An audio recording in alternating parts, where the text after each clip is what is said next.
Hi everybody, I hope you are doing well. Today we'll talk about how to fix or how to solve the problem of settings on the application of Duolingo. You will click on settings. Here you will click on apps, default apps, app settings.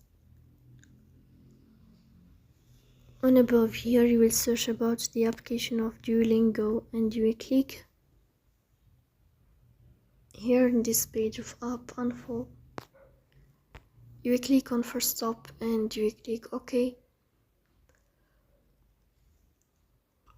Here you will enter to storage. Then you will click on clear cache. Here you will turn off your Wi-Fi and you will turn on your Wi-Fi again to fix that problem.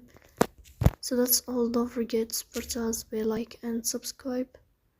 See you next time and thank you for